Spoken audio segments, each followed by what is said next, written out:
mine in the history of the world, still in production. And this farmer owned it. But he had his vision out there instead of right where he was. And in that book, in this little book, he tells the story of 5 things that happened in the United States about people that looked down and stayed where they were. First oil well, Pennsylvania. It was scum. They put a board across the creek to skim off the foul-smelling oil that was bubbling up through these streams. And they were skimming it off so the cows could drink fresh water. And the farmers sold that stupid thing. Hello, Exxon. Seriously. And gold, Sutter's Mill, that was a walk away.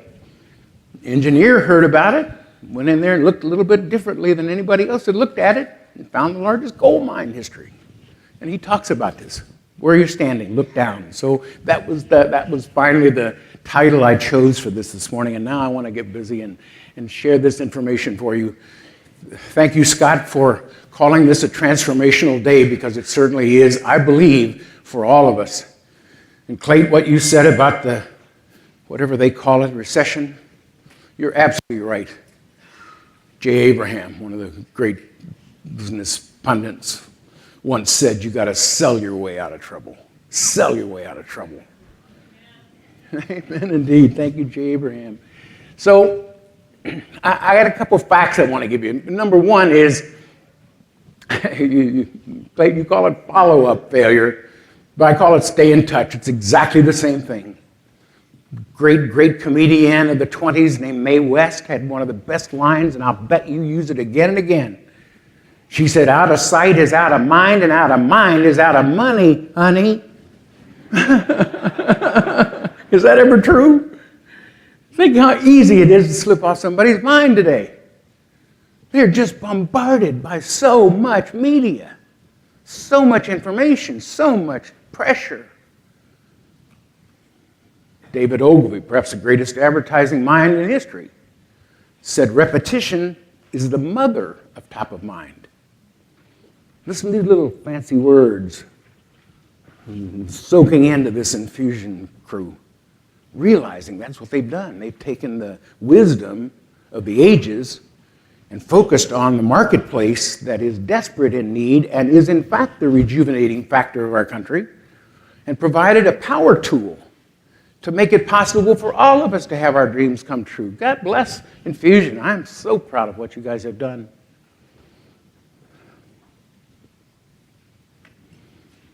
There's a second law. There's a wonderful book. I obviously, you can tell I like to read.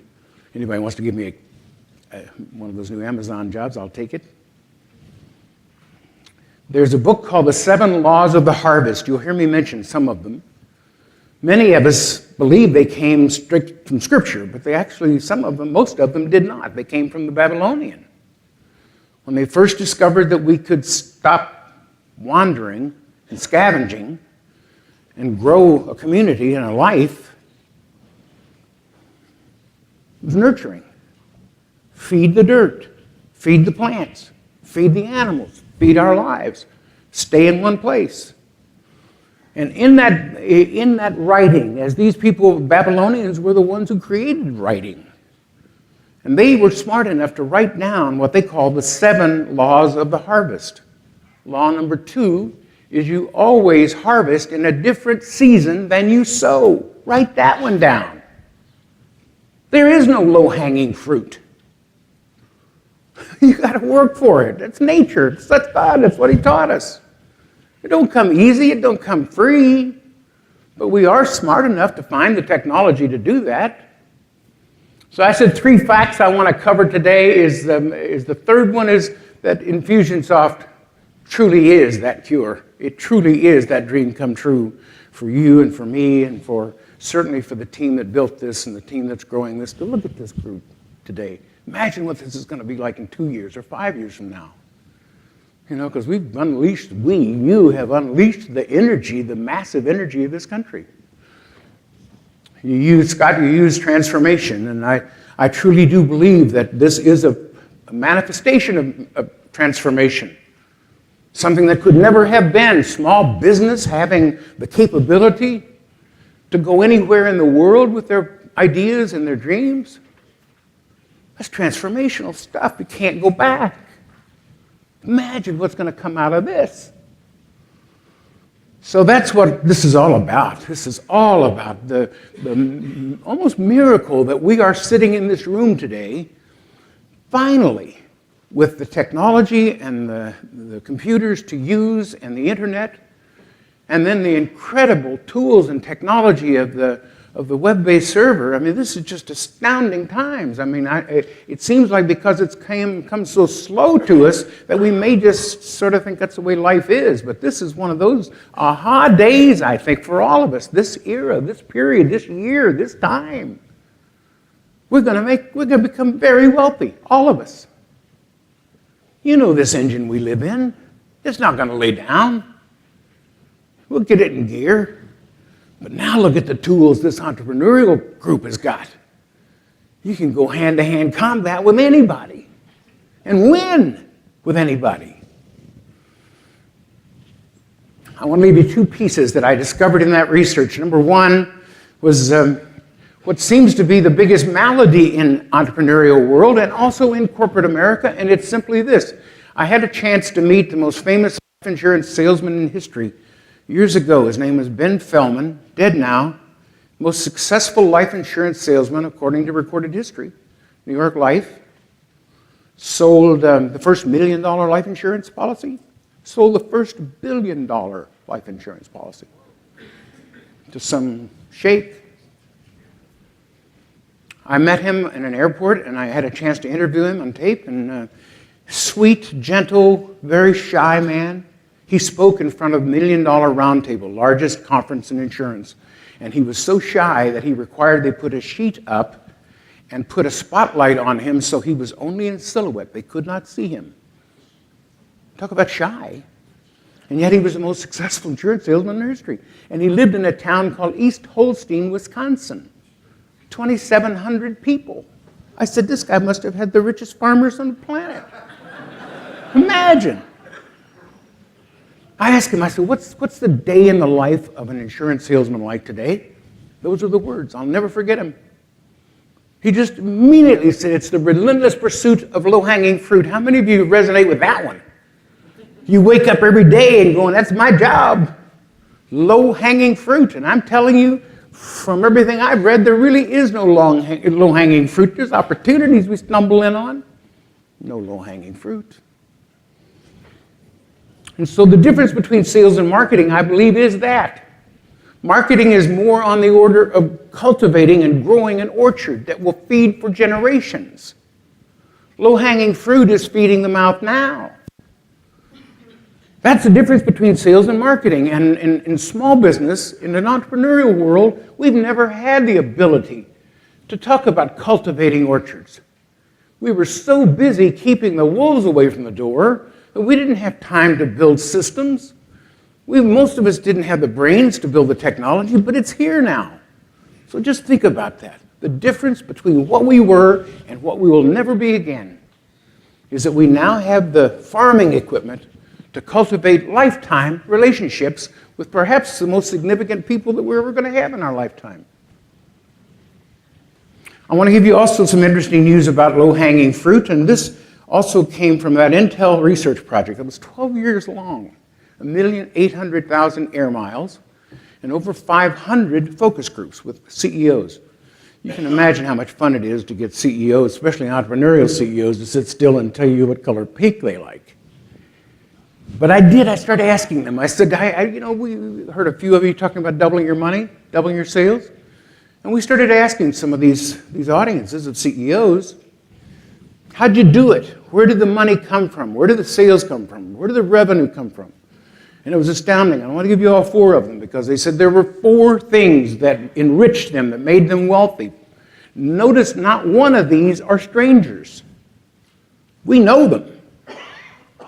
Number 1 source of revenue for companies that woke up and put the tools in place to cultivate did hockey sticks. You know about the hockey stick? It's a venture capital term they use when a company, small company, does a 10 times growth in 1 year. 10 times average growth of the past 10 years in 1 year. Imagine trying to fund that one. 10 times growth. Imagine staffing just for that, facilities. We found over 70 companies during that research, small companies, entrepreneurial-sized companies that had done a hockey stick, had literally done 10 times growth in one period of a year. Invariably, it was because they adopted technology. Invariably. They found a tool that let them mechanize, as that marvelous inventor that woke up one morning, I believe in Israel, and he and his brother had migrated from Russia as farmers, and they were trying to farm the Russian way in Israel, and darn near starved their families to death, because you know what happens in the desert. When you spray water in the air, 90% of it evaporates before it gets back to the ground.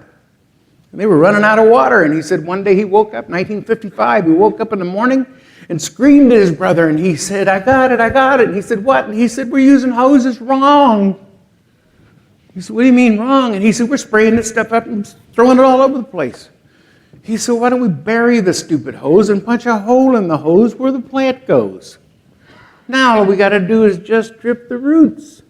We're going to drip the whole universe. Think about that.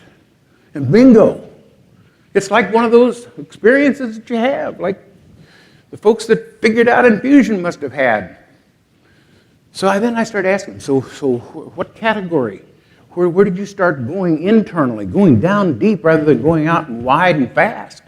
And they said orphans. Orphans. You know what an orphan is in business terms? It's a customer that is too small for prime time sales activity. Got that? There's an interesting study on this. Princeton did it. They said that the average sales rep in the United States in business to business has a territory. Is that your experience? Sales reps hired usually has a territory? Sometimes the whole place is the territory, but they got a territory. But what was really interesting was that most salespeople in this study, it was done by a man in San Francisco named James Obermeyer, his company was purchased by Dun & Bradstreet, so you got to figure he was a pretty good researcher. But he figured this all out. He said that the real money came from long-term relationships. All of the major corporations have figured this out. They don't change accounts every 6 months. They don't change them every decade. So here were the 4 categories. I want to give them to you fast. Number 1 was orphans. All an orphan simply meant was that a sales rep on January 1st, just about every sales rep in the world gets a printout these days. Here's your territory. Here's your number 1 revenue producer. Here's your 150th. By the way, the average territory in the United States in business to business is 150 accounts. Why? Somebody figured out that's about how much revenue will come out of that many accounts that'll pay for your cost. And maybe give us a little profit. That's where it came from. So here's what they find out that salespeople do. They take that sheet that has their 150 accounts on it, and they run down with their finger to the 20th line, and they draw right across the line, a red line. Effectively, without any management or anybody's overview, simply orphaned 130 customers. And you attack a salesperson with that, and they'll go, oh, no, I'm all over those people.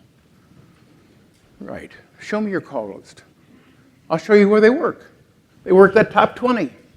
Average A-level customer requires approximately 8 hours of work by a sales rep every month.